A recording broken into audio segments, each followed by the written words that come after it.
What's going on, everybody? Welcome back to another episode of Two Knicks Chicks. I'm your girl, Lady and the Chef, joined by my lovely co-host this evening. D-Blox21, what's up? I'm feeling good. The Knicks are up 2-0. It was I have to say I wasn't as stressed watching that game, but there was a couple of moments where I think I sent you a TikTok of a guy making a weird noise, and I said that was me. That was most definitely me because there was even a point at the end of the game that really made me go, why? When DiVincenzo decided to rush a 3-point shot with about 49 seconds left on the clock instead of just wasting time on the clock. Like, it's little things like that that make me go, why? In capital letters with three question marks behind it. Why? But nonetheless, like you always say, and a lot of other Knicks fans always say, a win is a win. The Knicks got the win considering the circumstances that happened throughout that game. And I know you're going to touch on that later. But the Knicks did beat the Indiana Pacers. They're now up 2-0. They won 130 to 121. This was the most points, I believe, in a playoff series this year. I believe for this year. Um, and the Pacers allowed the Knicks to score 130 points. Uh, Lots of contributions from several guys. It was five guys in double figures. Josh Hart played 48 minutes. He finished with a double double. He had 15 rebounds, 19 points, 7 assists. OG Anunoby really stepped up, had a really good game. I believe this was a career high for him. He played 28 minutes, had 28 points. Can't ask for anything better than that. Isaiah Hart, and I believe he would have scored even more had he didn't suffer his injury. Isaiah Hartenstein played very well. I was very impressed with what I saw. I liked his game a lot more yesterday's game versus game one. He played 39 minutes. He finished with a double double, was very close to getting a triple double. He had 12 rebounds, 14 points, 8 assists. Dante DiVincenzo played 44 minutes, finished with 28 points. Jalen Brunson played 32 minutes. He did miss 15 minutes in the second quarter, suffered a very slight scare. Had 29 minutes though, so still redeemed himself. And then they also gave minutes to Precious Achua, who finished with 8 points, 5 rebounds. And Deuce played 20 minutes. He had 4 points. And I think that's something else that we do need to speak on is Deuce McBride has been struggling this series so far. And really this trickled into from the last like last two games maybe from the Philadelphia series. Yeah. Deuce's shot has been off. His three's been off. But it's funny enough when Deuce shoots the mid-range shot, the closer shots, he's making them. But for some reason, his three, we know he can make it. He's just been a little cold lately. So I'm really hoping that Deuce can find his rhythm and see one knockdown and be able to knock down the rest because quite honestly, with what happened in yesterday's game, the Knicks are going to need Deuce McBride in his scoring for game three. But game two, Knicks won. Your thoughts on the game? How did you feel about that game? You said you wasn't stressed. There was a moment I was, because you gotta remember Brunson went out like 3 minutes, three and some change into the first quarter. He didn't play the whole second quarter. Indiana, they crawled back in and they took the lead. So I'm like, oh man, you know, again, this comes back to the Knicks need some help. But Yeah, nevertheless, because we touched on that countless number, numerous times. And this is something I'm quite sure they're gonna definitely look into the off season. Um, but man, overall, I'm like, I blast my TV. I know my neighbors probably think, what that? But hey, this is my place. I blast my TV. But overall, the whole thing is Brunson channeled his Willis Reed esque, by coming yeah, back out of the yeah, locker room. Hey, whatever works, and it got us a W. Um, and like correlation salute. Like he said, they did. They fought through though that adversity. And this is again, I'm gonna get to my thoughts, but this is what I mean about how they fight, they grind, they're gritty because this they seem to respond better, and in this type of atmosphere, Mm-hmm. because like Tiff said, it's that next man up. Right. These guys, because they didn't know if Brunson was coming back or not. Um, so they tried to stay, and they did. They stayed within it. They didn't let Indiana, go crazy, and they were down by 20. To the Knicks, credit, and to Indiana's disadvantage, they weren't able to capitalize off of Brunson's absence. Right. So by him coming in, he was able to give them that boost. Because and when you even watch the post, and it was very say about how he's a leader, and they feed off of him. So by him coming back out, now their confidence grew. Right. So, and that's what makes them respond the way that they do. They say, well, if he could come out, well, if he could give his all, then damn, so can I. So they follow him. But overall, like just just what you tapped into, just the contributions that the guys are just making. And again, it comes by just fighting through that adversity. It's like, damn, can we catch a break? But they seem to respond. Like Devo, he seemed to found his mojo. He's back on, because let's face it, he's gonna be needed. Josh Hart, he continues to play well, rebound. For his size, he's like a little pest. He's just all over. I mean, he's kind of taken up, from where Mitch, with those rebounds, offensive. So, you know, you kind of like for his size and what he's doing, you know, and he's giving you offense. That's something Mitch don't give you. So, you gotta like, pick your the good spots and out of the situation. But Josh, is great. iHeart, like he was too shy of a triple double, two assists a shot, away from a triple double. But just, his overall just being able, to battle. And this is a good matchup for him, for me. Like the Pacers, as opposed to that first round, Mhm. he matches up well with them lengthwise, size. So this is where he's should dominate and be able to flourish, and hopefully we'll see more of that from him. um what they had, like five guys in double digits. Yeah. So this is something that they need, that boost going into game 3, because they're going to face, even though Carlisle says it's a small market, they're gonna face some hostile territory when they go down to, what's that, game field or whatever games with field house.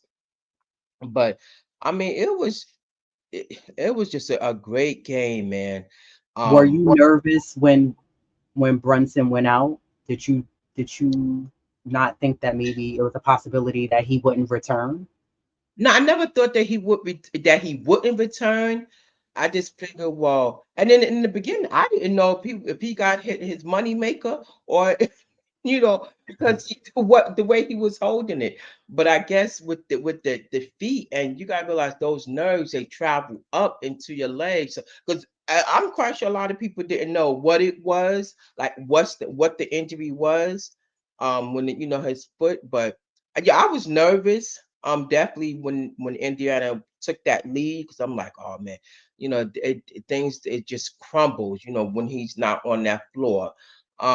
Coming back, I kind of thought he was, because when he went to the locker, and especially when he came out, I was like, well, he's coming back. And usually, if they're not coming back, they just gonna stay in that locker room. So when you Hmm. see him, come out there, it's like a sigh of relief, you Right. know. But yeah, I was nervous though. Yeah, heck yeah, I was. Um, and just his willingness to, will to self to, you know fight through it. And from I guess it's not as serious as one would like to believe because they haven't said anything about his injury. So but just overall, man, just like you said, OG, that 28 points in 28 minutes, he was on a tear.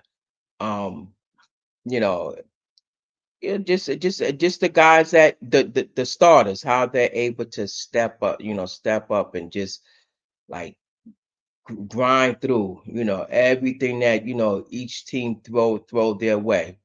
So Yeah. it was a good game. Yeah, I thought overall, like, I don't necessarily like to go exactly by the stats, but the Knicks, they kept the turnovers down. They only had nine turnovers in the game. They shot 18 for 22 from the free throw line, which is good. They're knocking down their free throws. Oh yeah. I We had a little small sighting of Alex Burke, Well, and he still, I don't know, he didn't look ready. Granted, it was a small stint, but then I compare when the Philadelphia game when Mitch was out and we put Precious in for a small stint, and it just seemed like he was more ready to get in the game. And I think, and I don't want to blame it on like the fact that Burks has been on the bench for a long time, because you've been in the league very long. You're a veteran. You've been in the league long enough that you need to be ready to, no matter when they call your number. for sure. One of the things that I'm curious about, and this question is out there for you to answer as well, is that, with the injuries happening, guys are dropping like flies on this Knicks team. Do you think Tibbs needs to maybe consider also bringing in Sims, because now you don't have Mitch as a backup to Hartenstein? OG goes out, so there goes Precious in, and now I would assume Burks is going to get some burn to some degree. So does he also need to bring in Sims, or leave it at where's it at, and then see how the game goes, and if you need to maybe bring in, because I think with Sims, he plays really good defense. He has fresh legs. He's strong. Yeah. Maybe he could help out in the paint, or do you think Tibbs should just keep it where's it at, and then if you do need Sims maybe in that game, or if you need to bring him and Burks in for game 4, then you go ahead and do that. For me, and I know you were going to touch on for what what they need to do for game 3. Um, I think he needs to bring in Sims. Like you said, with Sims, he's a good perimeter defender. You know, he's of course there's no offensive game to him, but he can, like you said, he's strong, so he should be able to um hold up, give. You know what my downside with Sims with that fake, like he needs to learn how to stay planted on his feet. But hear me out real quick, because I knew you was gonna bring that up. That's been an issue with this series so far. The Knicks are falling for every shot that Indiana looks like they're about to put up. They're jumping in the air. It's working every time. Every time Indiana gets the ball on offense, it's not just Halliburton, it's not just McConnell. Everyone is doing it. They're putting the ball up. And if you really watch the defense with the Knicks, every Knicks deep player from Brunson on, OG, Josh Hart, Devo, they're jumping up. And Yeah. now, because they're in the air and they on jumped up, now whoever, when Indiana has the ball, they either have time to get off a shot or make a pass. So whether Sims get in the game in this series and does it, trust me, it's Hmm. been happening. And that's been a problem.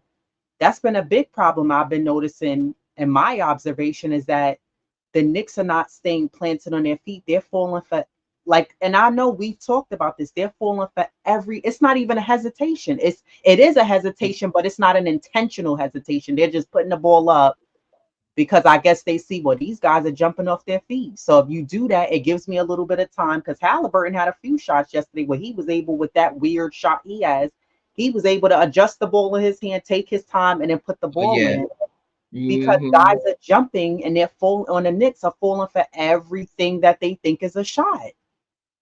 Yeah. So, and that's my little defense on that when it comes to Sims. And I agree, he's guilty of it, but hell, they all doing it. At least in this series, they are. They all doing it. No, they are. But I think he definitely need to play Sims. I mean, this roster is depleted. You know, he at least the game one it was 8. Now you're down to a 6 and a possible because we know OG, with his little, the injury, and then we don't know what's the status of JB. So that was the roster's thin. Y- y- he may have to go deep into that bench, and So who does Tibbs need to pick up? well, I mean, Or okay, who hypothetically, does he need to call up? Who's next? Because honestly, I think, and I hate to keep going back to him, but if this was Spolstra, he would have put Shake in for a couple of minutes. You yeah, know what but I mean?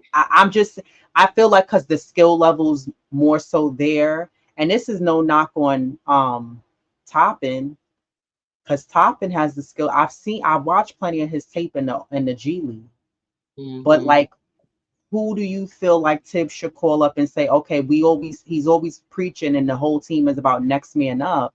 And I'm a firm believer in that. It should be the next man up, because if Jalen Brunson's not able to play in the next game, who comes in the game and is able to be a playmaker, which is something that the Knicks lack right now. We don't have playmakers. they don't have no playmakers. They just have to just come in and just help out as best they can. Well, Deuce will most likely get to start, in front of for JB, and then maybe who all Tibbs may just flip it, which I think Deuce should start. In the absence if Brunson is unable to go, or if he's just want to just rest him. Hmm. I think Deuce should definitely get that starting job. He's proven himself. Yeah, he's no Brunson because we say time and time again, when unfortunately when Brunson, is out, there's a collapse, Hmm. um, offensively and so forth. So I think definitely Deuce should get that start, and perhaps have Burks come in. They're gonna rotate probably Burks behind Dante, DiVincenzo, and then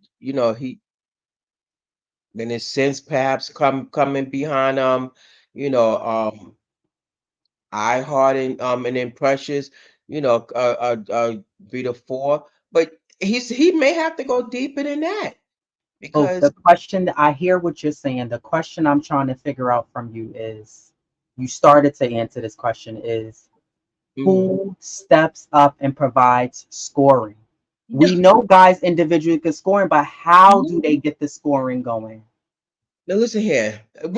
They're not, but they still gonna Then have to how do they play. win? How do You they know pull what? up? So Let you me not say just something. hold on. So what you're saying is, you're not expecting them to pull up a win if they The- don't have Jalen Brunson, because you're not saying because you no, don't believe in them. You're saying it's not possible because they don't have playmakers. of course, yeah, and I'm a diehard Knicks fan. Me I always got them winning, but this game three, and quite frankly, they need the rest. JB. Um, and so get some fresh legs come Sunday. Get all the rest you can because you gotta. They playing every other day. I thought it would be spread out a little bit more than that. Hmm. But for whatever reason, they're playing every other day. So there's no true playmakers.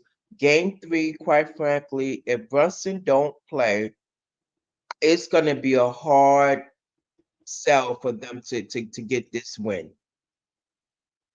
So no, there's no true playmakers if Brunson is not on that floor. Kudos to Deuce. He tries, but and he's no match. So and me personally, I don't see them. I think this game three is a wash for the Knicks. And Yeah. anyway, that whistle is going to be real tight because with the way Carlisle is, as everybody knows, he said that report last night. He didn't waste a minute. That report went in last night about the those calls, 78 calls. Like, Hmm. dude, are you for real? So, I mean, that whistle's going to be tight and it's going to go in the favor of the Pacers. I see it now. Yeah. Yeah. I think that's I've been basically saying this and getting at this with the Knicks is that that's something that always concerns me. Because even if you had a healthy Randall, right? And maybe Jalen Brunson suffered the minor injury that he suffered, right? You still don't have a second option there. And while I appreciate what both Josh Hart and Dante does on the floor, they're not playmakers.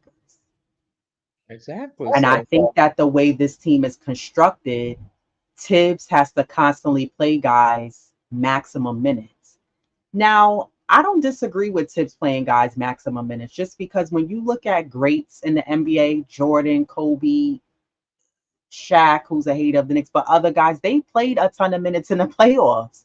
There was no, I'm going to get a bunch of rest on the bench like it was the regular season. Like, you just have to play. That's just how it is. A lot of people, I feel like people are making this a big fuss and they're just looking for another reason to hate on the Knicks and say, oh of well, Tibbs is course. that coach I wouldn't play for because he runs you down to the ground. And that's it's the repetitiveness that I keep hearing in the sports commentator world of like Tibbs is running these guys to the ground. Tibbs is running he's gonna do the same thing he did to this team and that team.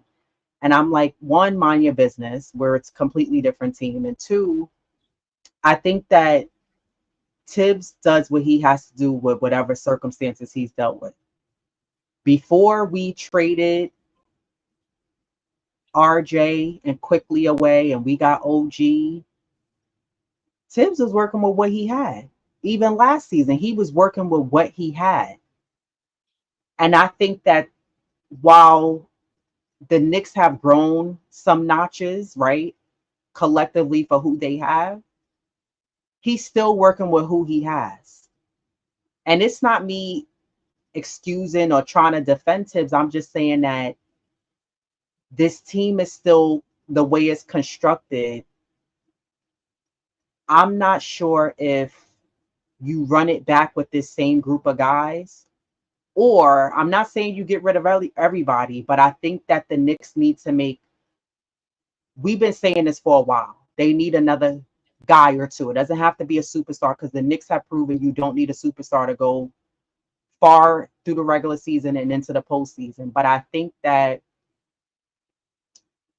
when I watch this team first round and then I watched them in the start of the second round, I would say minus yesterday's game, most of the wins have, again, and I'm not knocking it, it's a win, but they barely got the win. And I'm not expecting the wins to be every win in the playoffs to be by double digits or more. I understand it's going to be close, it's going to be a hard fight. But Yeah. what I'm saying is, even before we got there and we had a healthy OG back, you had Mitchell Rob. Well, you didn't get Mitch Robinson back till later, but when you had the team back and they were winning, and you know what, you can add Mitchell Robinson into this equation because, again, I like Mitch a lot, but he's very injury prone, and I think that the reason why we're talking about this and bringing this up is because no, it's nothing we could do about it now. It happens. It could happen in any sport. Players will get injured. But Exactly. I think the Knicks roster is constructed is that the Knicks don't have solid backups for the players that they have. And this is what I've been saying now for months is like, God forbid, Josh Hart or Dante. There's no backups to these guys. So all the pressure falls on the core 5, 6 guys to have to keep playing and carrying the load throughout the whole season. Again, there's teams, great teams who won championships and they've done it. I get that. But when you're looking for sustainability, long-term sustainability as a team, and when you start getting to this point of the season, I don't think, just like we said, having Jalen Brunson have to bring the ball up every freaking time. You know what I mean? Like I really think that the Knicks have to really think about this because also, what do you do with the bigs? Yeah, you have Sims, but Sims he's still in like that developmental phase. Hmm. You know what I mean? Like um Deuce has kind of passed that phase a bit. He's still growing, developing his game, but him and Sims are not on the same level. I know they don't play the same position, but they're not on the same level skill set wise. And Yeah. Sims is still in a developmental phase. And if you notice, part of the switching and the trading and the phase 1 and phase 2 of getting rid of some of the dead weight was that the Knicks didn't want to hold on to too many guys who needed Tibbs to develop them, coaching staff to develop them. We needed guys who were ready. The front office is like, we're trying to grow to the next phase. And that's totally understandable. But I think that this team, could you imagine if you have that two, maybe three guys who could solidly bring the ball up, guys who can, they're just a walking bucket, they could score. And I think that that's what this team needs, because you have to think of instances like this when you have injuries, and it sucks when it happens. I mean, I'm looking at Randall. Randall looked like he wanted to get in that game so bad and help them out. Randall, like when he saw Jalen Brunson hobbling along, he was looking like, damn, yo, that's what happened to me when such and such pulled on my damn shoulder. Like, you know what I mean? He just, I could see it in Randall. Like he wants to be in the game so bad to help his team out. And I wish Randall could get in suited up and get up in the game and help us out. But I think that this team truly in the offseason has to figure out, you need a solid backup point guard to Jalen Brunson. That's for one. It can't just keep falling on him next year. But this is why you're alluded to. They're working with what they have now. So because you get a lot of critics about how Tibbs is running these guys in the ground, but there's nobody else to defer to. And I was reading this article, I think it was in the Athletic, and they said Josh Hart barely practiced Yeah, you were because saying that. he told Tibbs, he said, because I play so hard on the floor. They Isaiah Hartenstein backed it up, Tibbs, and so did Brunson. Hartenstein said this guy is the worst practice player teammate that you ever want to have because he barely practiced. And he also, Josh Hart said, because I give so much and I play so much that I can't do both. So he's making up for not practicing as hard. So he brings it all on that floor. That he lays it out on the line. So these guys, and let's face it, it's not like they can't come out. Right. People, the critics are acting like, oh well, Taves ain't gonna let them come out. That's absurd. If there was somebody to take their place, He they would. would Right. sit down. So that's that's what people. How do they get off thinking? Oh, Tibbs run up to the ground. Who else is gonna? I mean, yeah, you got Sims and you got Bergs but let's face it, we've It's all the seen, difference in the play. and what they've done in the regular season. Right. This season is a totally different animal. So if they haven't, I don't want to say proven themselves because there's some value and there's some work to them. But right now, they're they're more of a liability. Yeah. If and unfortunately, he's going to have to 9 times out of 10 play them tomorrow. But again, this is what he has to play with. So And that's what you were saying. Like, who did he go to? So Right. yeah, Burks, worst case scenario, we're gonna see Burks and perhaps Sims. But guess what? If long as they lay it out on the line, give it their all, then and if they lose, and I I I won't be upset because of what they're working with. Hmm. Yeah. It's- I think the toughest part is that if Jalen Brunson's not able to go tomorrow, while I think him and OG respectfully do need to be able to get their rest because, like you said, the games are happening in the playoffs literally every other day. Yeah, So I wouldn't be mad at that because I would rather have them for the long run while we still have control of the series. exactly. I think with me, when I look at if that does happen, if he's not able to go for tomorrow, when you look at who's going to be out on the floor, I'm looking at on the offensive end, who's going to step up and do like what OG was doing yesterday and take it to the hole, score, and not just rely on just shooting threes and shooting jump shots. Unfortunately, Who collectively are they all going to step up defensively? Because here's the thing, and I said this with the other game one, the Knicks defense still didn't look good yesterday. oh no, no. Anytime you're I giving was up like, 100, look at what they gave up, 121 points. right, Although the Pacers defense was no better, they gave up it wasn't. 130.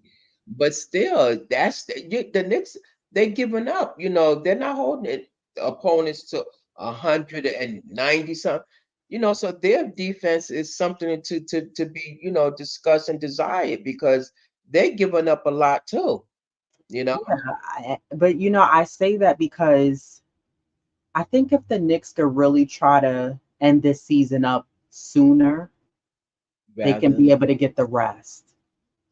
So this is why I'm saying if they tighten up the defense, like yesterday's game, when you look at it though, the Knicks won by more than 3 or 4, or rather 6, 7 points. But Mhm. I think that, and it didn't, yesterday's game didn't come down to the wire, unlike all of round one and game one of this round two series against Indiana, which was refreshing. I wasn't clutching on the edge of my couch, worried about if we were going to win the game or someone having to take the last second shot. When I'm watching what Indiana's doing on the floor, they're not doing anything spectacular on that floor. They look very basic, like a piece of bread with nothing on it. You know, Go ahead. well, no, go ahead. I'll let you finish. I want to. And I'm looking at the Knicks defensively and going back to what we were just saying a few minutes ago, the Knicks are falling for every pretend shot, initial first pretend shot Indiana's gonna take. And they're not, then the Knicks are, all you see is the Knicks flying in the air. And I'm like, yo, it's the middle of the third quarter, fourth quarter. Y'all still jumping in the air? You're not tired of jumping in the air? Jump in the air for the rebounds. Then I noticed a few times where it was just like guys were open. And I was like, where's the defense? I will say the one thing that I did see the Knicks do better on the offensive end, people moved without the ball. We was able to get easy, quick passes underneath the basket and get a quick layup, quick dunk. Now, here's the thing. If hypothetically Jalen Brunson can't play in tomorrow's game, can the Knicks don't steer away from that, utilize that, move Yeah, without the ball and get those passes because that, yo, I really wish. I don't know who's that assistant coach on Indiana, that woman, because you very oh rarely see yeah. women assistant coaches besides when you saw Becky Hammond with Pop. But I wish I could have that job because I would be like, when you guys move without the ball, right? And then someone's gonna get open. You're gonna confuse the defense if you're moving. But when the Knicks did that yesterday, I was like, see what I mean? It works. But we've talked about this. The Knicks will do something well in one game, and the next game they veer from that. Yeah. You're like, why would you stop doing that? That was working for you. But I thought that the Knicks doing that in game two, I was like, wow, look at that. Guys are moving without the ball. They're finding guys. Hartenstein did a great job finding guys, passing the ball. But I think that for the Knicks to pull off a win without Jalen Brunson, they're gonna have to truly, they not saying they haven't been playing together, but they really are gonna have to play together. As Tibbs has been saying in timeouts, talk to each other. You know what I mean? Like I saw guys doing that more on the defensive end because that's the problem too. When the Knicks are set up on defense, if you notice, there was like those every so often times where there was someone open right under the basket on Indiana, but then someone, whether I saw DiVincenzo a few times, he was like, yo, like get to the corner. And I'm like, you guys got to talk. You got to talk because there's someone open in the corner. There's someone open on the left side under the basket. There was always some, but the Knicks were able to quickly recover. But they got to continue to keep talking. They're going to have to play as a team. They're going to have to move without the ball. And I think guys can't be scared to Well, be aggressive on the offensive end and look to score. Look to put points on the board.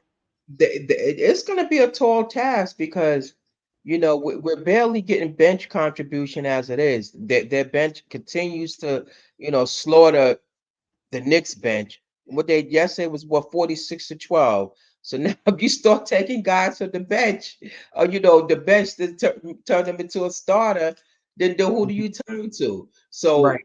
now this leaves the starters to you know, I mean, not that they're not playing hard, but it's just that now they're gonna definitely have to fill in that gap. But you know, game three again, this is gonna be a tall task for them. That's ahead of them, but they could win. You know, who's to say they can't? They could. You still got iHeart, Josh Hart. And DiVincenzo. Pressure's gonna definitely, step up. Um, I did alongside because this guy, man, he definitely has to look for his shot. Um, you Deuce is know, due for a good game. oh man, yeah, that So that's if that, Deuce could come through along with good defense, and then if you have the other role players like Devo, you have Josh Hart, Hartenstein, if they're as engaged throughout the game, the Knicks can beat them. yeah, But Deuce is really, he's overdue for a yeah, good for game. sure. Yeah, He's been like so off, so cold, you know, and I'm hoping that, you know, maybe once Deuce starts seeing one or two go down, the confidence to yeah, build even more.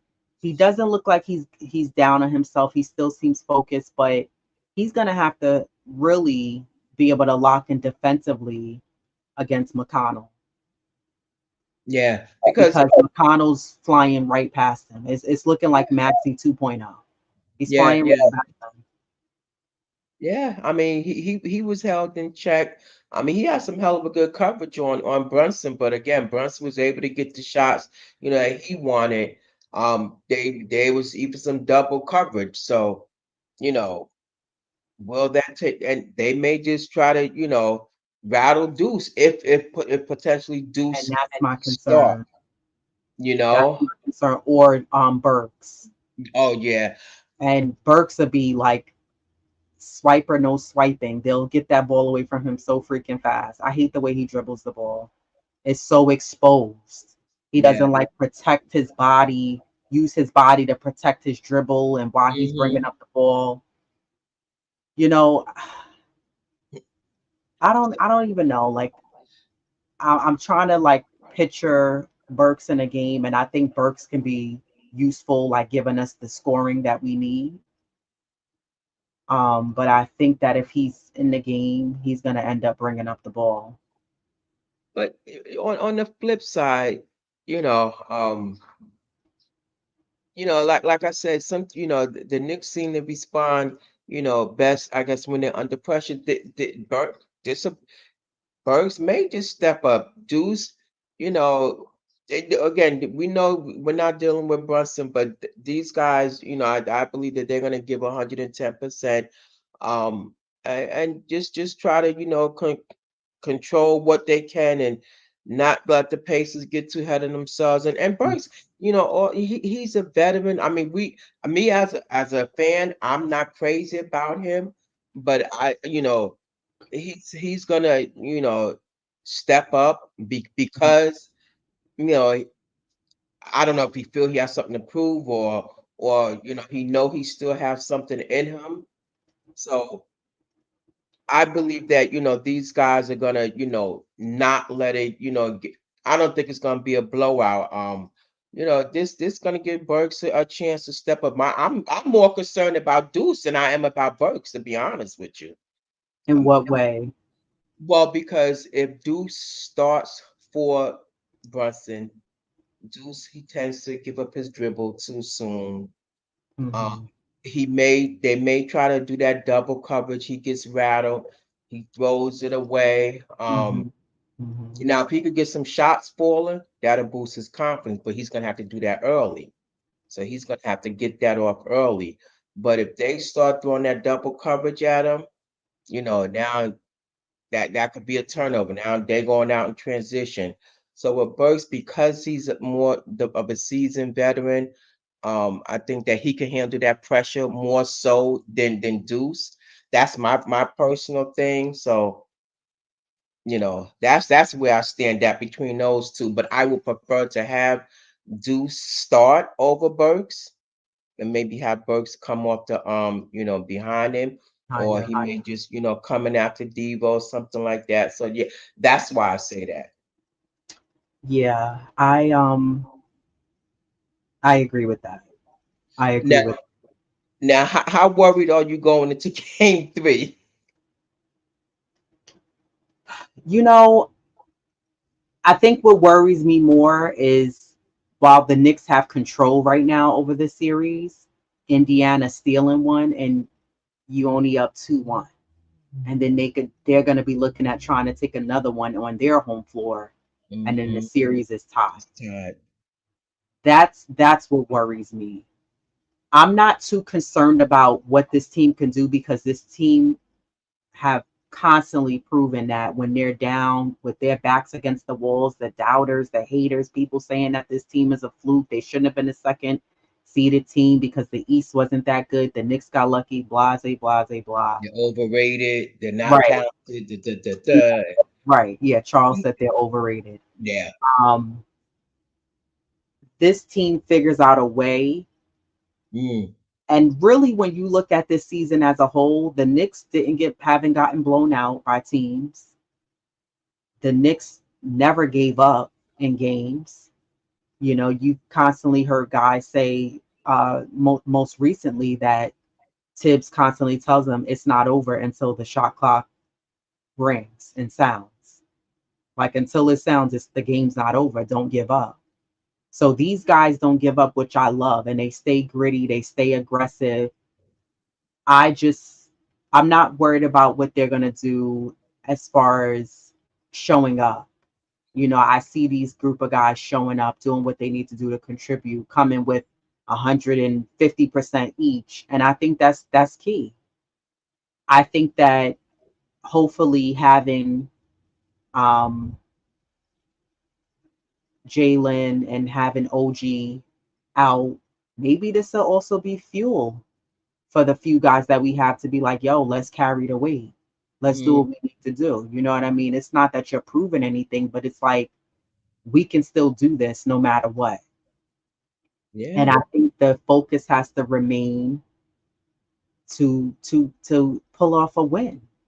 I think that that's key. That's important to pull off the win. So I'm not worried about these guys showing up and doing what they need to do. I just want to, I think for me, I'm going to be more so analyzing and assessing the game as far as like who's doing what on the floor.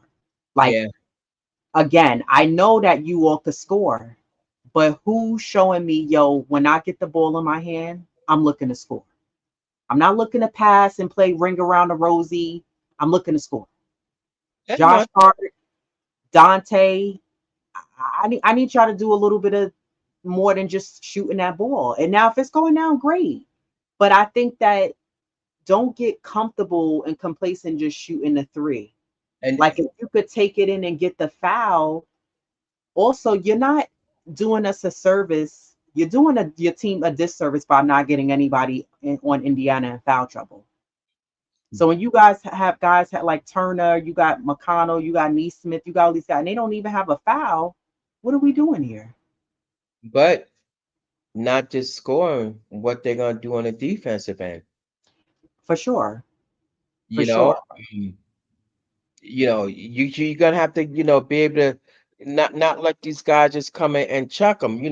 Halliburton, and he even said in game two, I gotta do better, and he did for the most part.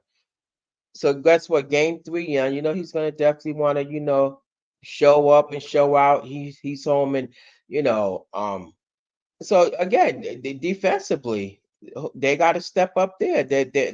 What you gonna do to try to stop these guys from scoring you, or they want to make it a blowout or something. So you again, it's all around. What you gonna do offensively and defensively, and continue to do what you do and how you got here by Right.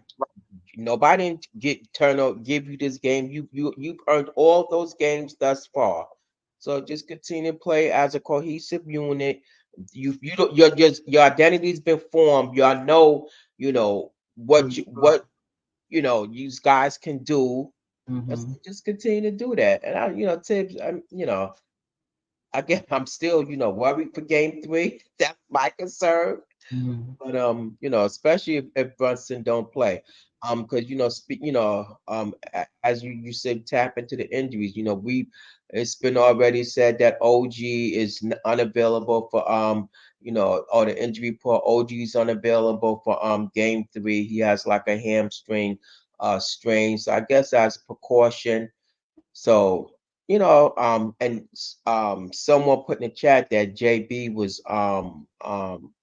they were un I think he's doubtful for game three. And Mm-hmm. again, so that's why we was talking about how Miles, possibly starting. Um, and that's why I was like, what game three, yeah, they could take it, but it's going to be a tall task ahead of them. Yeah. And that's my concern because you don't have your two starters, possibly two starters in there. But it's if it is, it's so be it. Let them rest up and maybe, hopefully, OG can, definitely be ready for game four. And same thing with Brunson if he's unavailable for tomorrow. Yeah. Yeah. I feel the concern that you have. I'm not really all that concerned, to be honest, because I think this Knicks team has proven that they can do it. I'm just more so looking for who's going to be the next man up, who's going to be like part of that saying that this Knicks team has been speaking about. And guys have been doing that. It's not like they just been saying it and have been doing it. So I think for me, that's more so of what I'm looking for. Is like, okay, well, who's stepping under that umbrella of okay, next man up, let's do what we need to do and prove that we could hold our own and win even without Jalen Brunson in the game because he's he's a crucial piece to this Knicks team. He missed 15 minutes in the second quarter. Plus halftime came back and no team has an answer for him. And like Yeah. I said, I would rather both Jalen Brunson and OG Anunoby rest so we can have them for game four than trying to rush people out. Um, I mean, I'm still trying to figure out what happened to Mitchell Robinson. Like, did we rush him back too soon? I don't think so, but like, it's Yeah, that's a I don't tough. understand. I was thinking about that today. I'm like, why? It's like it's always something. Yeah, because quite frankly, he could have played Precious, um, and let Mitch sit out those last few games. So, but again, that's neither here nor there. It's water under the Right, bridge. right. Exactly. The smoking Nick said, I agree with y'all concerns, but we got this. I love the confidence. I'm confident that the Knicks can beat them too. But like I said, I want to see who on the Knicks, meaning more than one next man. I'm looking for a few guys to step up to the plate and prove that they could go out there and ball. No matter if you playing Indiana or whoever you playing. Like at the end of the day, you guys get paid millions of dollars to dribble a ball and put it through a hoop and ball. You know, you get paid to have fun. So this team has shown that they've been locked in, they've been focused, and I appreciate it. I love it. And I'm not worried because, like I said, even if Indiana was to steal one game, the Knicks Yeah. will bounce right back. You know what I mean? Like, and they've proven that time and time again this entire season. So, Hmm. um, yeah, I'm not worried about that. Um, no, So who do no, you not think? playing. What was that? I was trying to answer Joy Divine. No, he's not playing. He may not be playing. He's Yeah. questionable.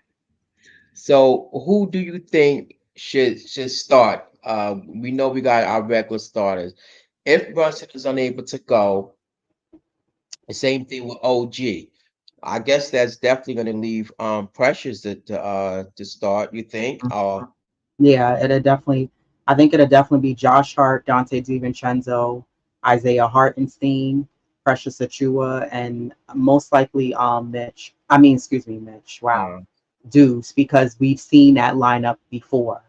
mhm. Just minus, yeah, we pretty much seen that lineup before. Yeah. But usually it's Mitch and Jalen Brunson. We've seen that mix up before.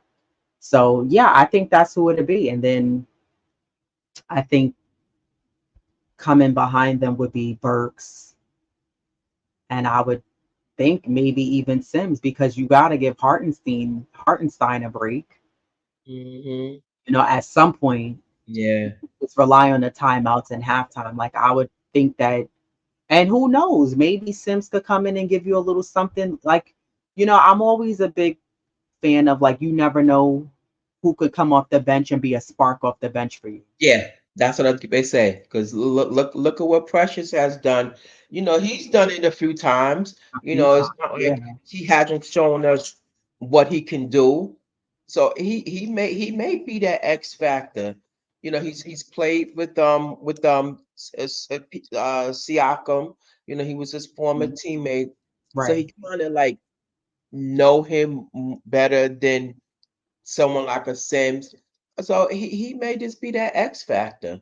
And Deuce just may surprise us all because, like you said, he's a student of the game. I think if he could just get those two shots, two or three to fall, that confidence level is going to the roof. But again, he just gotta just play under control. Don't try to force it and want to be the hero of look for your teammates. But you don't know you don't know how he's gonna respond, and that just may be a blessing. He may just be a blessing in disguise. Him and Precious both. yeah. No, I agree with that.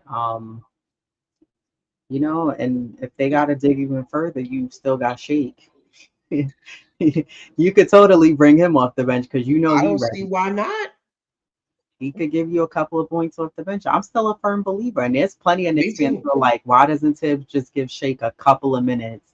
You'd Yeah. be surprised what he may be able to give you on the offensive end, hell, even the defensive end, that he can provide for this team. So if Tibbs needs to really dig deep down in that bench, Yeah, you could go there because they still have those guys dress up, even though they'll be on the oh DMP list. yeah. They Well, still well have look, them. 80's rocking with a 9 man. Like Mhm. Maybe Tibbs will tomorrow. Tomorrow. Yeah. I mean, he's still gonna because I don't know if you saw that press conference, post game press conference with Tibbs, and I guess one of the sports reporters asked him like, "Oh, do you think about taking out Josh Hart?" Tibbs Oh said, yeah, "No, it's not an option." He said he's always gonna stay in the game. because He was hard practice. That's why. right. Right. And it's also the little things that Josh Hart does that are really big things for this team. You Yes, know, the the impact that he makes. yeah, it's the diving in for a basketball. It's like how OG does those little things that make a world of difference. Um, and I think going back to what we were saying for tomorrow's game, I think if Duke should try to utilize his speed Mm. and try to also drive to the basket because McConnell's been doing it. And I know their games are not on the same level, but he's taking it to the hole. Deuce do the same thing, because when Deuce does do that and then he's able to get those like jump shots like a little bit above the free throw line, he's pretty successful at doing that. And he's You know, pretty, I, his mid range is, he pretty just doesn't utilize it enough because he's more exactly. focused on catch and shoot threes. But I think that by him doing that, you're not allowing McConnell or anybody to work on the defense. You know what I mean? Like if you're not driving, he's not gonna have to work. Whereas if when he's guarding Brunson, he gotta work on a defense. But if you just playing catch and shoot tomorrow, Morning is uh, you could answer that. lady in the chef. Okay. Hey, Tasha, this is cousin niece on another device watching. So why do y'all think that he's not going to play? I'm just joining the podcast, so I may have missed it. Uh, if you're referring to Brunson, um, Mhm. well, he's doubtful because I guess as a precaution, due to his injury that he sustained yesterday. So I guess as a precaution, they just may sit him, and we know OG has that hamstring strain. So the report is definitely he's not available for game 3. So we'll see come game 4 on Sunday, but that's why they're both not playing. Fingers crossed he does. It'll be Salute exactly. Salute Ebony. Mad Nick fan, aka panel host member of Nick of Time podcast. Check them out. They do a lot of post game coverage. So if those of you who are not subscribed, check out Ebony. She also has a live. If you could drop that in the comments, that she does. It's a audio um one X that she does, but she's also one of the hosts on the Nick of Time podcast, which is a great show. So salute to them. I listen to you Only guys. female host too that sits on the panel. Don't forget that. Great point. Absolutely great point. She is the only female host on there holding it down. And she knows the game. Ebony, I'll be reaching out to you soon because I'm trying to set up the all women's panel show for this month.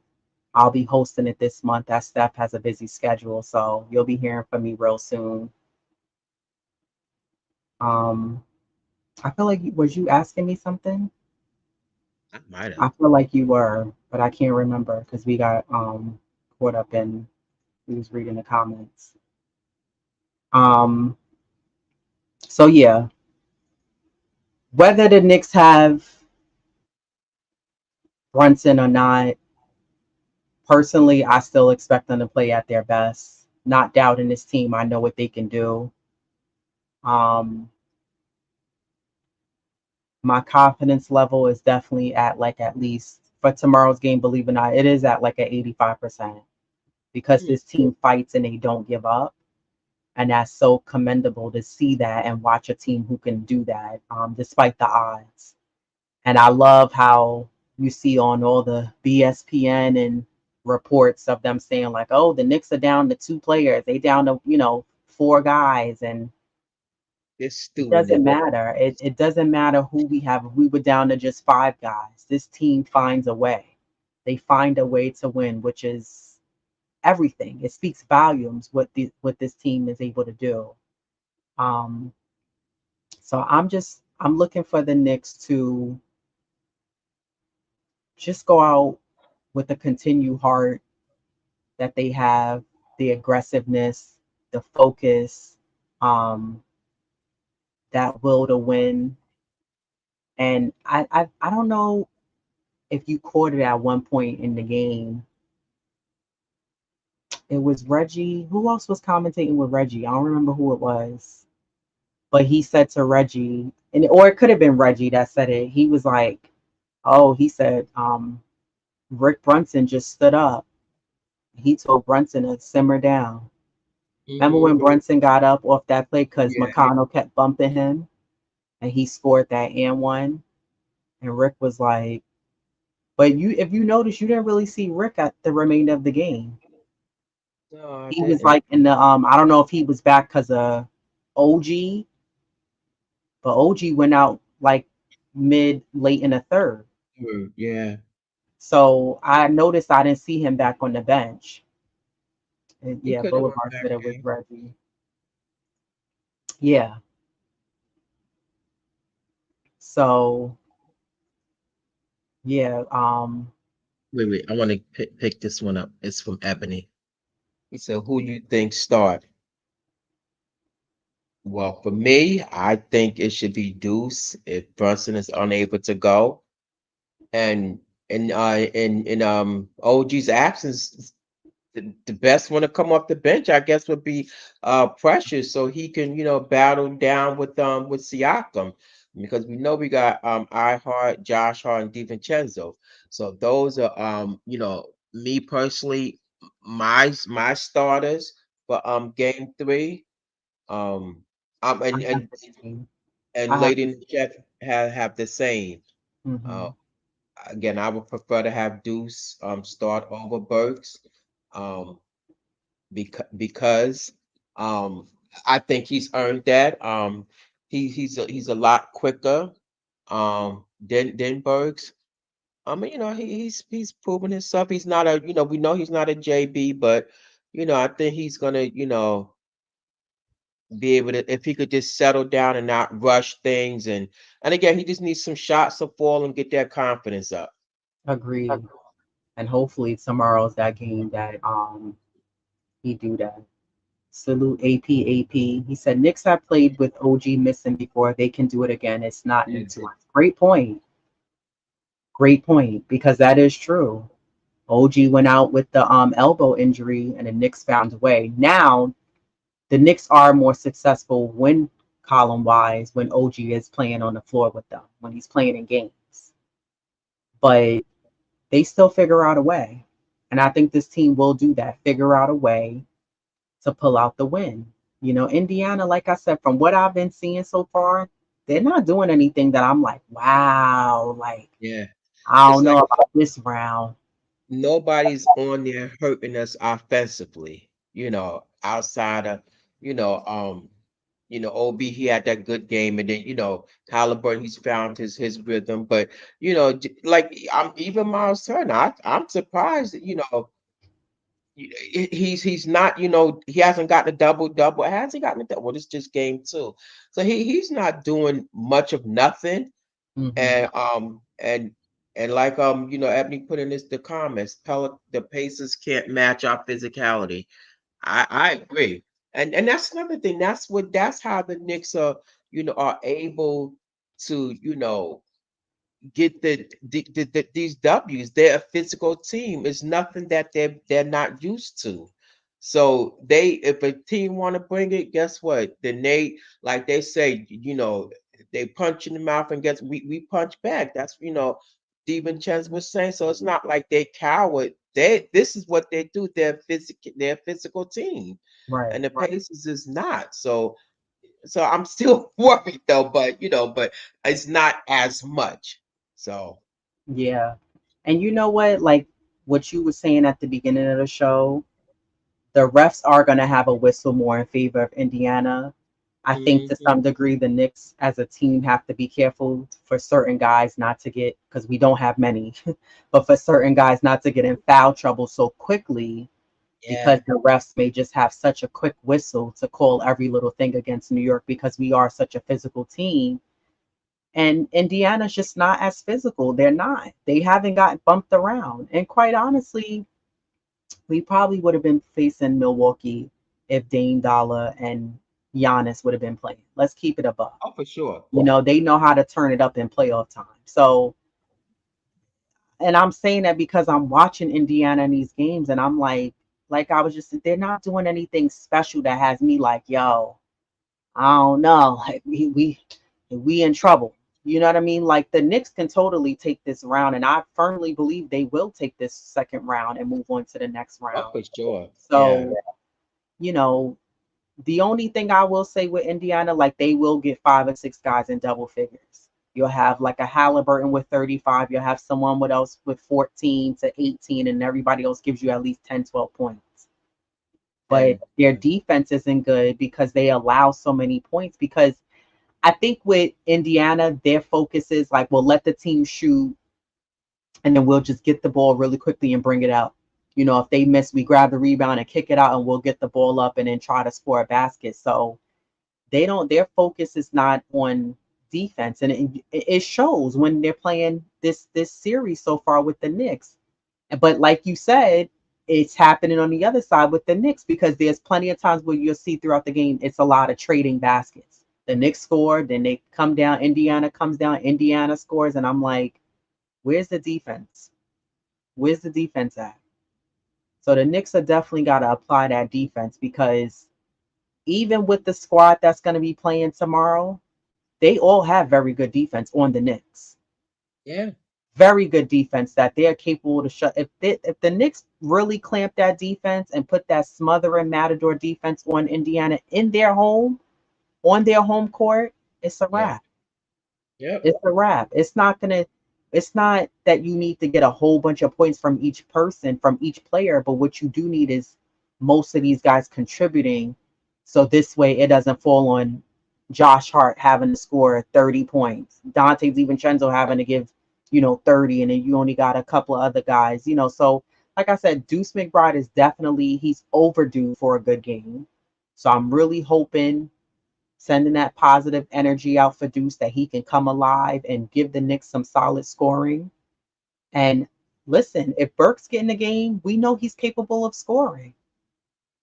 Hopefully, Bogdanovich gave him one of them crystals or something that he has, and he was able to give. I don't know, but listen, Yeah. they both played together on the last team. I remember when I used to see um, the play-by-play recaps of Detroit, which wasn't much of Detroit because they won 4 games, 5 games, No, they want more than that. with like 10. But when I used to watch the replay, Alex Burke was looking like the man. I said, look at Burke. He was like hitting last second threes and doing dribble wibble through, and I was like, look at Burks. But yeah, you look great on a team that's not that good. And it's no disrespect to those guys in Detroit because they made the NBA for a reason, but collectively as a whole, as a team, y'all just not good. But he looked like a superstar on that team. And I'm telling you, I still to this day believe when he got here, he was like, wow, this ain't the this ain't the same team that I was on when I was here before. Like this is a different board, this is a different regime here. This is a different, this real different here. But I think that Burks he can light it up at any given moment. He can start lighting it up from the three. He can start, giving you what you need. So, and who knows? Maybe Burks may be better with the ball than Deuce. Maybe Yeah. that'd be better because then he could kick it out to Deuce. Deuce is more of a catch and shoot, and Deuce could give you those shots that you need. So it may work out to their favor. Yeah. Yeah. But the Knicks got to protect the ball. The Knicks also got to continue to want it more.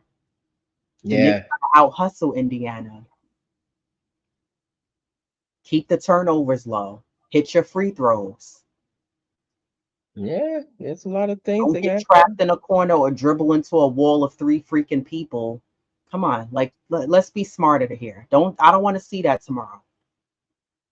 I know you're not a Jalen Brunson, but let's not do that. Don't dribble into a wall of three guys when you know if it's three defenders defend you, there's other four guys on your team on the floor that's open. So I just want to see guys play out hustle them. Salute Parish Duggar. He said we're undermanned. They just gotta play hard like always. Agreed. For sure. Yep, I agree. And Mm, this next team is capable of playing hard. He said Josh has to cut back on these turnovers though, and Brunson with the late game turnovers. Yeah, that I think I've been noticing that from Josh, yeah, Brunson, Devo. It's like the disconnect in communication. Like for some reason it's happened in at least three games now. Not just in this series, but it happened in round one where there's this like these little small mini collapses, but that can be the difference maker. Just like I said at the top of this episode, why the hell was Dante shooting a three with 49 seconds left? Why? You're up. Be smarter. Let's stop this silliness at the end of the games. Like, yeah, but be mindful of the shot clock. Be mindful of how much time is left. Be mindful of where guys are on the court. You ever see sometimes Jalen Brunson be clapping his hands so bad because he's trying to tell guys like move here, move there, or go over there, and you hear him yelling. I'm just like, I've seen him do it, and I'm like, that's a frustration clap. It's like I told you go over there, go over there. You just ain't moving over there where I told you to move. So I just, I don't know. I'm still trying to figure it out. I sent the link, J Boogie. hold on, let me run to the door. I'll be back. Cotton Candy said, yeah, yes, Burks was turned up in Detroit. He was. Burks Yeah. was playing like he was their top player. Forget Cunningham, it was Burks. Every time I saw a replay from a Detroit game when they won, a lot of those games, it was either from Bogey shooting well or it was Burks just going off. And I was like, wow, Burks looked like, and I know his game has grown since he was, played on the Knicks. But man, he was out there showing out.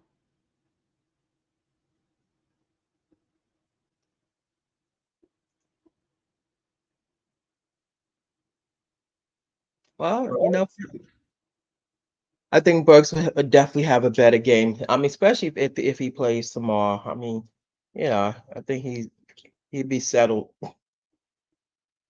Yeah,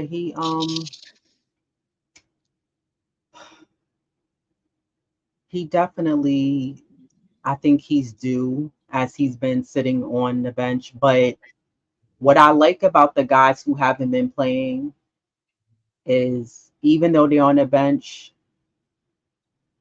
they seem to be supportive. They're happy. They're cheering guys on that are in the rotation. You Yeah. know what I mean? So I do like to see that versus someone just sitting there like, and I see a lot of that from Burks too. He's getting up high fiving guys. You know what I mean? They standing up when they see a nice play, a nice dunk.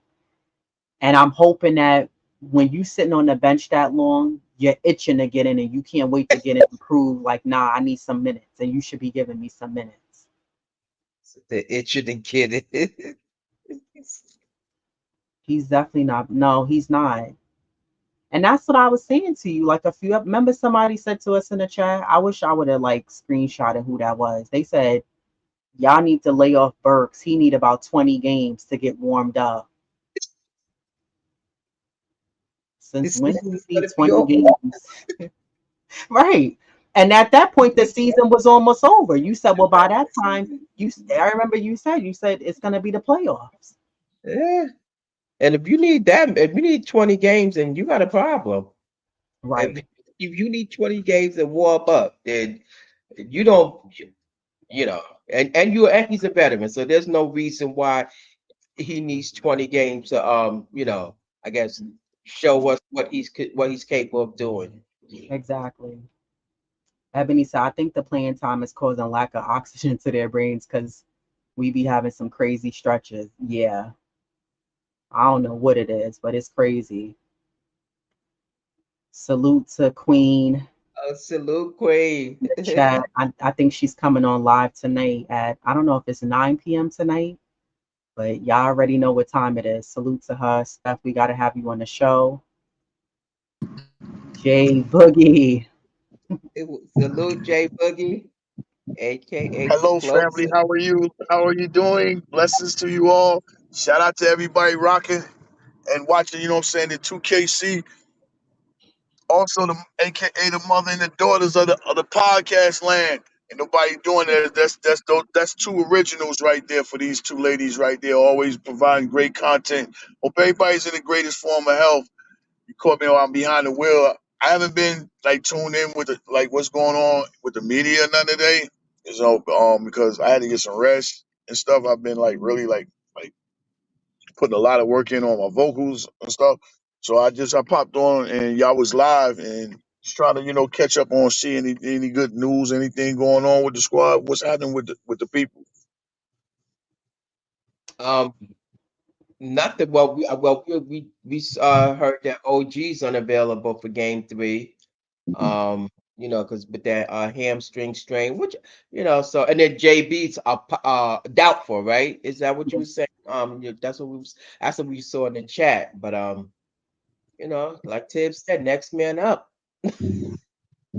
Well, let me ask you, Jay Boogie, how did you feel, first of all, before I get your thoughts on the injuries report? How did you feel about game 2 and how that game went in its fashion? Your thoughts on game 2? To God be the glory. Hmm. First thing that hit my mind is to God be the glory. It's so many special things that's happening amongst this team right now. And and being that yesterday was May 8th in honor of one of the greatest comeback um individuals to motivate a team and Mr. Willis Reed coming back into that garden, and then on the same day Brunson goes down and we don't know anything, and then he comes back out that tunnel at halftime. That was like real touching for that to happen on the same day. And Yeah. just so many beautiful things is going on. And I be playing mind games saying think things into existence like we all do, and hope it turns out that way. But just to share something, and I'm gonna add a little extra to it. But this is majority of um my man Hector from Morning Brew. This is in his words, because I like when people say things. I'm not the type person because you said something and then I'm gonna grab it and go say it somewhere. And because it's a good take, I want to act like it's mine. I don't Right. I don't do that. I try to always make sure if I say something that somebody else said, I want to always make sure I throw them they roses. And what he said was how crazy it is for three guys to be on the same college team as a championship team starters, and them same three guys is in the NBA starting with a team together again. And there's never in the history ever that has never happened with three guys from a college team that as starters started Mhm. on the same team in the NBA. It's never happened. So, when Hector from the Morning Brew, he brought that up, that made me think like, a lot of great things is on our side. Like, you know what I'm saying? Like I mean, are we gonna like win it this year with a limp squad? And with Right. an injured squad, I mean, what's really happening? I mean, this is amazing. This is amazing things that's going on with this basketball team, with all the bodies that's out for us and the losses. And with Brunson not playing last night, and Brunson not playing, right, and OG wasn't playing, with Mitch not playing, Julius Randle not playing. That's a major piece right there that Yeah. wasn't playing at all. And we're doing what we're doing, playing hard. You gotta love and appreciate all the hard work all these guys is providing, the effort they're giving the city. They really playing their hearts out and pouring it Yeah, out nonstop, for the organization, the fan base, and they putting themselves last, third. Hmm. They doing it for everybody else. And man, you just gotta just appreciate everything that they doing, man. However this season yeah, comes to a volume, because I like to add volumes. Because when you add volume to something, that means you can always have volume two, volume three. You know, uh, you say to be continued, you don't know when that's going to happen. And I don't like to say when it. I don't like to use the word "in." But when this season becomes a volume, man, I need everybody that's a Nick person, a Nick fan, to make sure you celebrate these guys. You celebrate everything, the organization, the coaching staffs, the players, even yourselves with podcasts.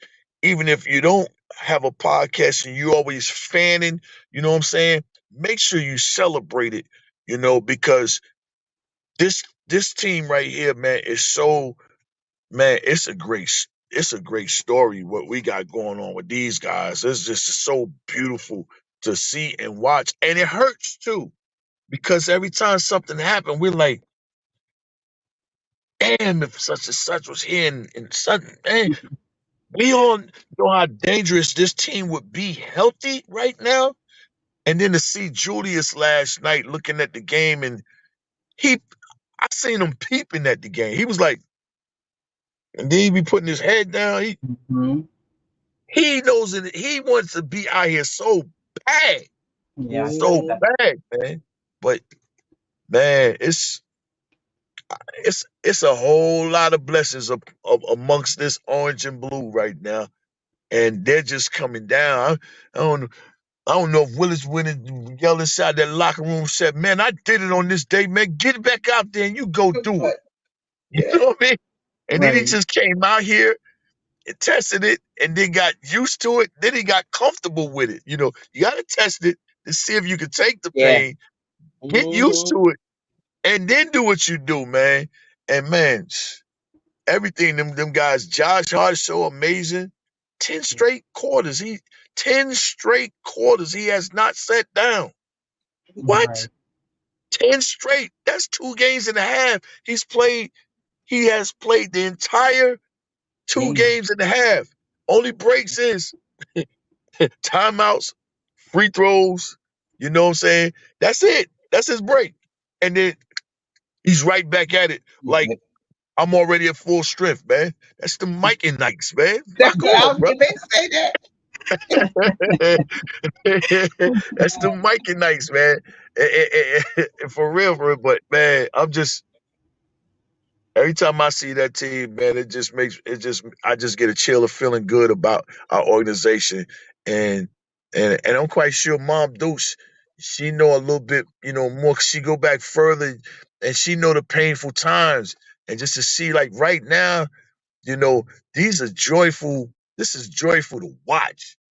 And then all the players, they're coming back, and they're being around it. Like, yeah, we really got to stand in and be a part of what's going on and help these guys out. And when the off season come on, I don't need y'all to disappear neither. I need y'all to continue on working with these people, especially dudes like Stephon Marbury. I need you to go work with Deuce. I need y'all to be working with these guys. You know what I'm saying? Because Yeah, you see the potential with all these guys. You know what I mean?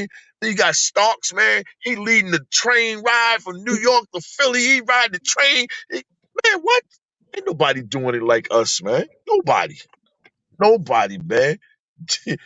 Reggie thought my man was gonna come over here and give him some honor. He's like, yeah.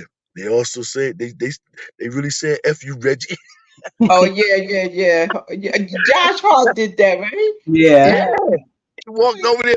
He leaned over him, and Reggie's taking the earphone off, smiling. He was smiling like he was getting ready to come give him some, you know what I'm saying, some honor, some love, and some respect. And he told him the truth. Hey, yo, I want you to know they really said F you, Reggie. Right. What's up, Oh guy? gosh. Nah, Yeah. I don't want to buy one. Whatever you doing, whatever you got going on, my God.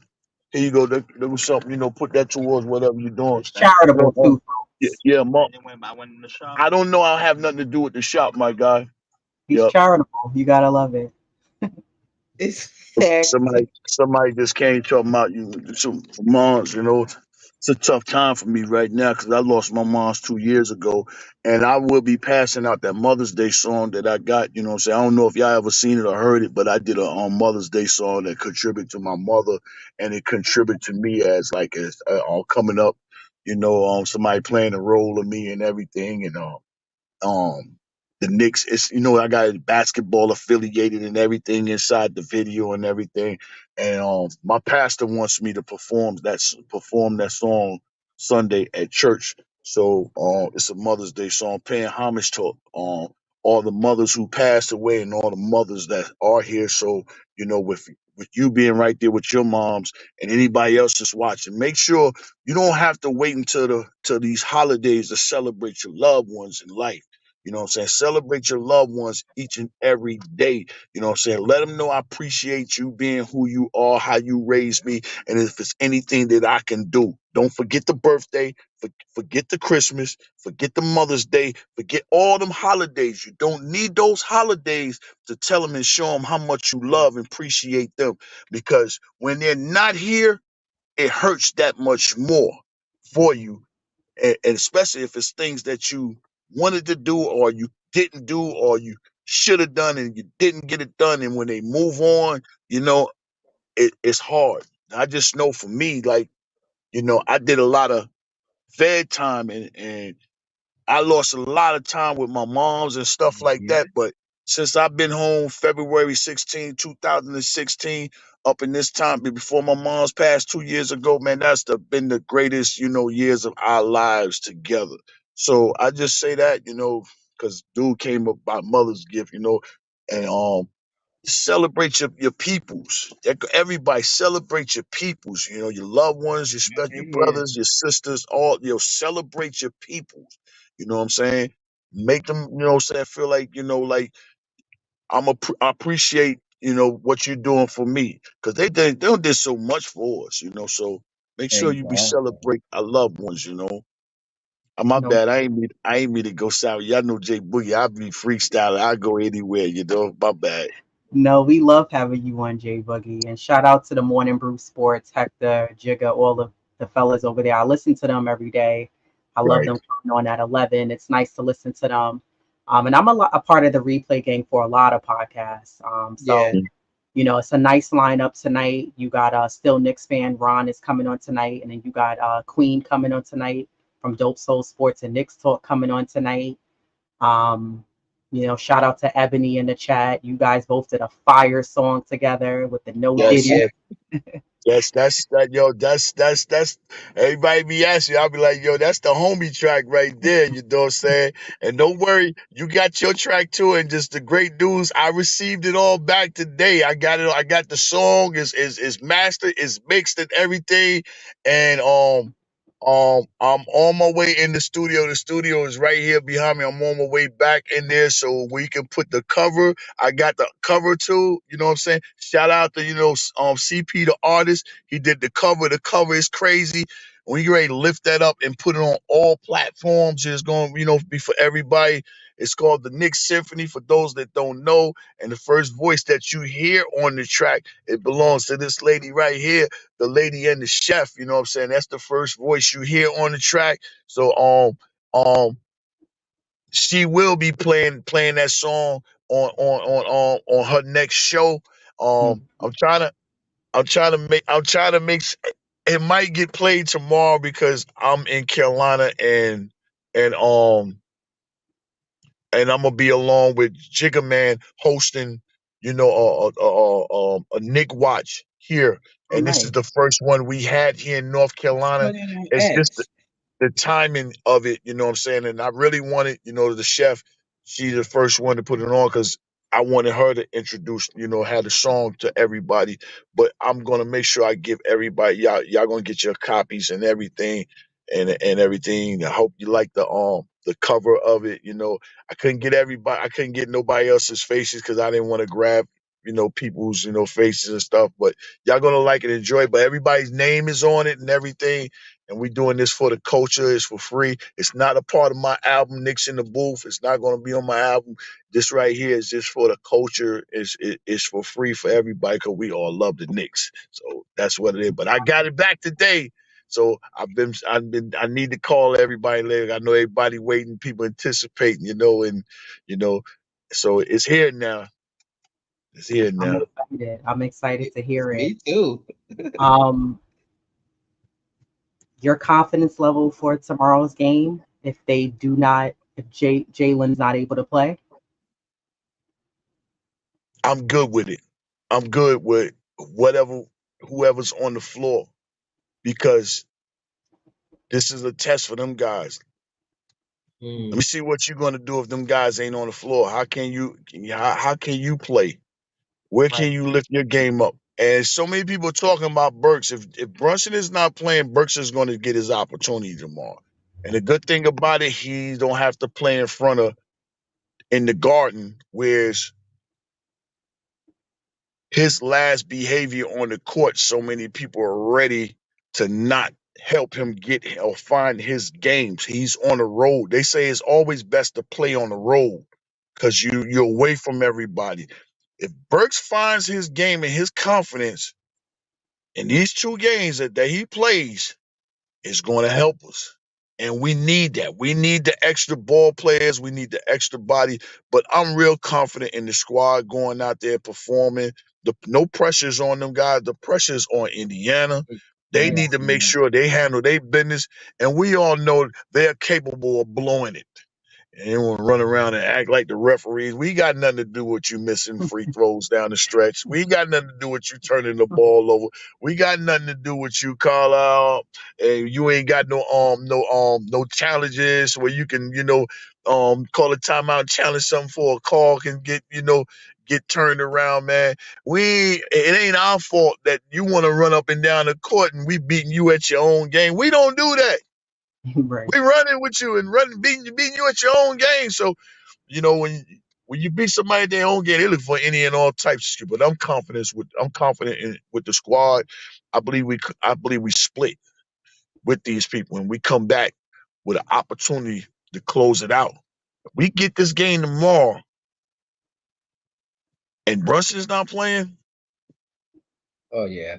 I'm not even playing him for game 4. I'm not playing him at all. You say let At him all. continue to rest. That's right. I'm gonna and I definitely ain't thinking about OG. You gonna sit down until we play game 1 at Madison Square Garden in the Eastern Conference, and what that means is if Cleveland knocks them off, or you gonna sit down until we play game 3 in New York if Boston knocks off Cleveland. You're not even coming back no more this series. I ain't trying Right. to rush you back, get you back, and I hope that's what the personnel is doing. And I seen him get ready to pull this hamstring because that man was running that way. He was real low. He was low. You know what it'd be like? Yo, he got low. He got out of dodge. He was low. Man, I never seen OG running at that speed, that pace. And he's a Mhm. big body, and I seen him. I seen it, but I'm confident. Handle our business in Indiana. And I just like, what's your excuse and what you gonna say now? I mean, we in your Mhm. house, you know. And I'm so glad this is my last thing. I'm gonna leave it alone. I'm so glad Reggie did not get a chance to commentate and win because he was going to show his ass in the guard. I promise. Exactly. Not even playing and I'm still winning in the guard. No, none of that happened last night, Reggie. Yeah. None of that. And it hurted him. He thought he was Hmm. going to be the charm for yesterday. Yeah, he Yeah. did. So, yeah, but I'm confident with the squad. I'm happy with the squad. I know they're going to fight. You got to beat them guys. Yeah. You got to fight. You got to beat them and fight them because this squad going to fight. And that's why Indiana, they don't want to fight. Mm-mm. Right. Yeah, they just Yeah. want to try to shoot you out of the gym. Yeah. Mhm. That's true. They just playing like, yo, who got next? Yo, can I get some run? You know how you walk in the gym, yo, who got next, man? People already balling, yo, who got to get some run? That's all they playing over their free record. That's it. Exactly. Exactly. But let me ask Well, you a question. Let me ask y'all Um, a question. mhm. How y'all feel?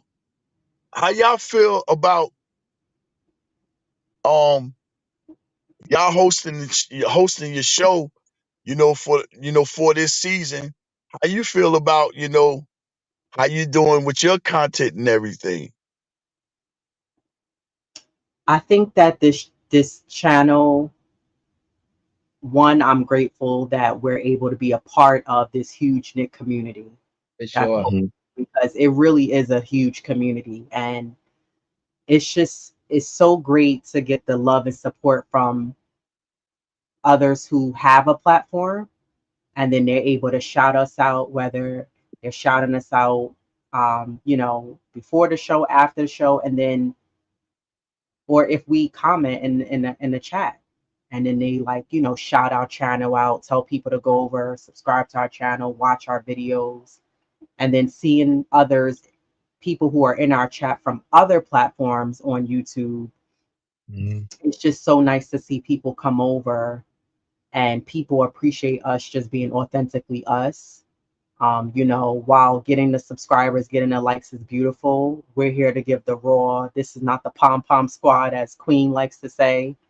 So I think running this channel, and I think it makes for a great show. Like, people a lot of times, especially on for speaking for me, people will come at me in the comments, and even when I am a panel member on other shows, people will be like, "Is she watching a game? What game was she watching?" And it's because I am critical, and it's not because I'm being a negative Nancy, but it's because I see so much of the potential and where this team is going.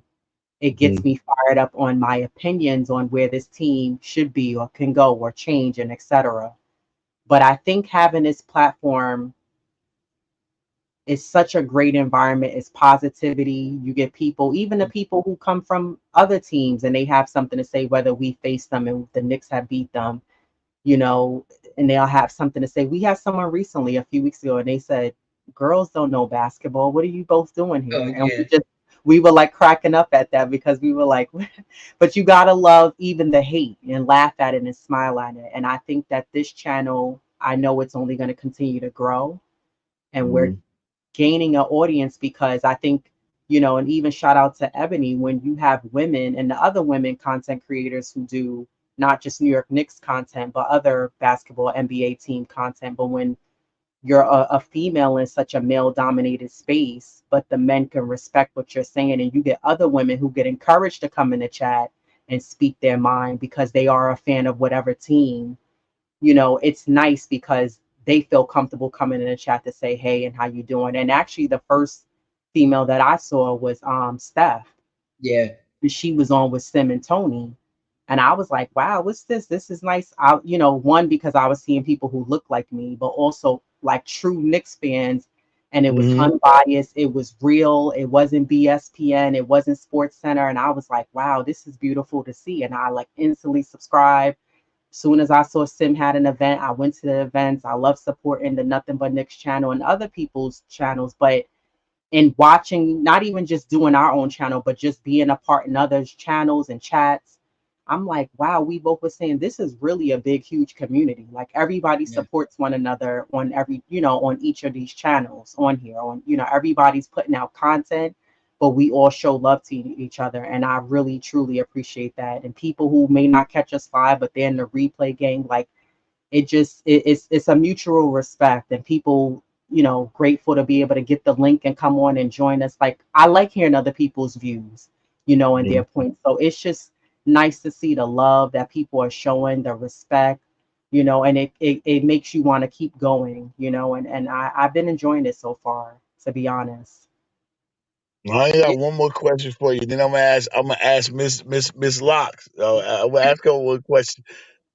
I, are you a chef? How did you come up with the name Lady of the Chef? I mean, where did that come from? I am a chef. I am a chef. Oh, So okay. I went to culinary school. And I actually have like a whole food page on like IG and stuff like that. So yeah, I actually have the cooking skills to back it up. Maybe at one of the, if I know we were talking about Steph and I. She was saying we all need to, a few of us need to collaborate to have a live event, a watch party, and maybe Mhm. at one of the events we could do like some kind of cookout or something. I love grilling. So yeah, I can show off those skills and be able to provide food. So I'm looking forward to being able to have supporters to our channel and others' channels be able to like have something foodie wise too, along with the whole Knicks and basketball theme. So yeah, that's where the name comes from. So that's a profession of yours. It is. It is. I Okay. don't I don't I don't currently do the chef thing now, but yeah, that's where my expertise lies in. Yeah. Okay, I just y'all heard what she said. She's really a chef. That name is just not for showcase. You know what I'm saying? And I'm glad you said that because I always believe and feel like it's so much talent amongst up under this orange and blue umbrella. Like things that I be needing or I be for what I be trying to do. I always make sure I use somebody that's inside the Nick community before I try to go anywhere else. I always try to make sure it's somebody that's doing something whereas I can, not only share, what I'm saying, Nick content with them, but appreciate them for their professional and what they do. So, what I'm saying, I'm glad you said that and you at least share that so people can know and understand, what I'm saying, that that's what you do because you never know who might be listening or who might want somebody want you to Right. come through, do it, cook them for menu or anything. So what I'm saying, I'm glad you said that. But Miss DL, and I ain't talking about down low, down low. I'm talking about Miss Diva Locks. I know Well, it's the locks, but how did you come up for with Diva sure. Locks? I know Well, that, but that's just my moniker. Like my grandson calls me Neva, so I just okay, changed it up to like Diva. He don't call me grandma, and he named me Neva, so I just switched it up. So, but she said a long spiel, but for me, I enjoy because, and again, she introduced me to Steps Dope Soul, so I subscribed to that. And then from there, just the content creators, they just kept growing and growing and growing. And I enjoy because, you get other people's perspective because, if we all thought of like this would be a dangerous world. So it just mhm, helps me, see other point of views and like just tap into, what people are saying. It just it's a community. And that's why I always tell people, I said, this is like I've never, witnessed like a community and total strangers at that. And mhm, Yeah. so from that community, it's like now we're family. We're connected in one way or the other because it's the support that you get. It's right. not so much the likes and you're the subscribers. You want that to grow, but it's the support that you get. And so now we're all like one big family, because we all, you know, have this love and a commonality, and that's the Knicks and just basketball as a whole. So Mhm. that's what draws me to do it because, like I said, I've been playing basketball since I was like 12. Now I always played with boys, basketball, just going out and just hooping. So my love's been there. So we're talking like 40 something years. Um, Okay. and again, it's just like the the watch parties you go to, that's again, that's then the community comes out to support. So that's why enjoy doing it. And when the chat, highlight some things, and like us, you can even highlight the haters because they're, they're a part of your community, whether they realize it or not. And Mm-hmm. like you said, you're gonna be critical because they're human. They're not gonna do everything. And you gotta, highlight the stuff that like we would talk, she was lady chef was saying something about like Deuce. What was like, was it last show or maybe some other the first show? And she was very critical of him, but because he has been the funk. So everything is not going to always be roses. So you're going to talk about the good, the bad, the ugly, because again, that's what makes for great, discussion. It's not a Mm-hmm. debate, it's a discussion. It's a difference. Because Yeah. I'm not going to debate you, but that's where the love for me comes in at, just to, highlight what the chat is have to say and just going to other content creators and listening to their perspective, and you take from that, and that's what makes you continue to do it, because there's no two games alike. It's going to always be something to talk about, whether it's the good, the bad, the ugly, the critical, non-critical. um so I definitely want to continue to do this because I love sports in general. And I Okay. definitely love the chat and the community. Well, we love y'all too, and thank you for reaching out and coming out.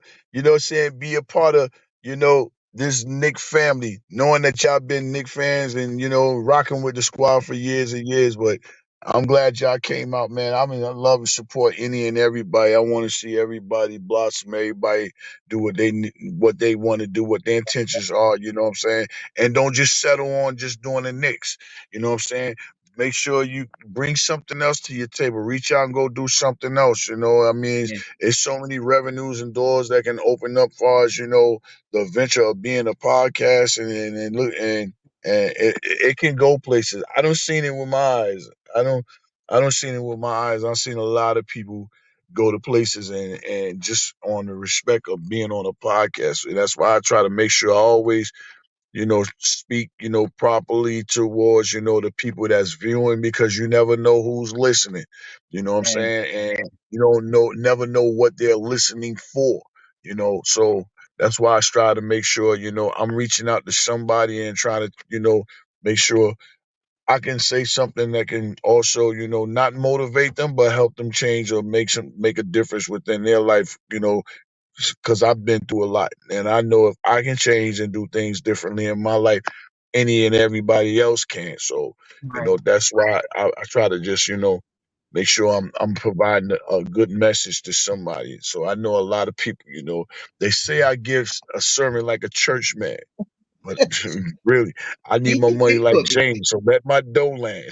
You know what I mean? So, but I'm getting ready to jump out of here. I gotta go inside this store and go lay this verse and a half down for things I gotta go lay down this coat. I got a joint called the coat, which is capital K dot O dot A dot T dot coat. And not the goat, none of that. It's the coat. That means Knicks over all teams. That's what it means. So Oh wow. Gary go I'm ready to go lay down there and it's gonna be something special. I already don't reached out to I ain't gonna say who I reached out to, but I'm praying that he'll answer and be like, yo, please, man, can I get well, you hear what I'm doing? I even name dropped you, dude. Please come jump on the thing. Yep. But that's what's up. Y'all have a great, wonderful, wonderful evening. You know what I'm saying? Peace and Yeah, blessings. Shout out to everybody that's rocking. Hit that like button. If you ain't done it, please do it before you leave or before they shut down. You know what I'm saying? And we in Indiana, you know what we about to do. We get ready to pay somebody up in their own building. Salute, salute, salute. Three capital S's, you all. thank you, Jay Appreciate you, J Boogie. Have a Boogie. blessed one. No doubt, people. Yeah, I heard J Boogie. Hit the like button. I think Ron is coming on now at 8:30, if I'm not mistaken. Yes, that is coming on at 9. I just checked. Yeah, so still Knicks fans. I'm not, if I'm not mistaken. He's coming on at 8:30. So y'all got a nice little double header back to back. Yes, I a think lot he of starts at content 8. before tomorrow's game. Yeah, and then you got Dope Soul Sports and Knicks Talk coming on at 9. And then we'll be back on Saturday morning at 10:30 to recap game 3, tomorrow's game. We'll be looking out for injury updates as well. And yeah, I'm very confident for tomorrow. I'm looking forward to it. And I know it's gonna be a good one. It's gonna be a fun one because Oh yeah, for sure. yeah, this team doesn't give up like we said. So salute to Jay Boogie for joining us. Salute to everybody in the chat who joined us as well too. You guys were really active in the chat today. Corey Lee, as always. Corey Lee's from the 718 Boys with the Z at the end. Him and Boulevard 7-3 come on every Sunday at 10 a.m. So check them out. Parish Duggar, salute to you for always showing love as well. J Tap, salute to you. Haven't seen you here in a while, J Tap, but salute to you. CM, salute to you as well. Always in the chat showing love. Cotton Candy, salute to you, sis. Coach SAR 617, salute to you. Always showing love. Eddie C, been here since day one. I think Eddie was like the first person in our like chat since we started. So Yeah. salute to Eddie as well for always showing love and showing up. The Smoking Nick, I've seen you on others in the chat, on other platforms in the chat. So salute to you for joining us and coming through. Our cousin Joy Divine, she's under both Joy Divine 2009 and Tarsha Carrington. Salute to you, sis. Eb, salute to you, aka Mad Nick fan, also the only female host panel on Nick of time. Nick of Time podcast. Gotta say that louder KOT. so the people can hear you. She's on the Nick of Time Nick of podcast. time. They do, KOT. they do a lot of post game coverage, so check them out. They're on literally after every game. She's the only female host on the Nick of Time podcast on YouTube. Very knowledgeable, great podcast. I'm always on a replay gang on them as well. Boulevard 7-3, salute to you. He's the other half of the 718 Boys. Salute to you for always showing love. AP, I've also seen you in the chat and others platforms. So salute to you for joining us. And coming in the chat was very active today. Dope Soul Sports and Knicks Talk. We will have a show, and I promise. I know I've been saying this, but we will have Queen on here. She's a very busy woman, but I know once we set it up, she won't mind coming on. And Ebony, same to you. I will send you the link somehow because I know you're not in the general chat, but I'll send it to you on X. And if whenever you can join, please. I love to have you on the show as well. So salute to Steph. If you guys haven't subscribed or haven't been under a rock and haven't heard anything from Dope Soul Sports and Knicks Talk, please go support her channel. She's always showing love to us. She's also under the Nothing But Knicks channel, but she also has the Queen's Court, another show that she does as well. But great content, just very, very knowledgeable. She gives great takes with great guests, great panel members as well. So salute to you, Steph, for coming through in the chat. I'll Oh yeah. definitely be listening in on your show tonight. Wilson Dang, salute to you for joining us as well. And I think I got everybody. CJ. Oh, you said him. He just TJ. came through. TJ Honolulu, salute to you as well for Salute. joining. I feel like TJ and Daraz come in they come in like right before we're going. So like they're like when you're scanning things out and you got that last item you almost forgot about.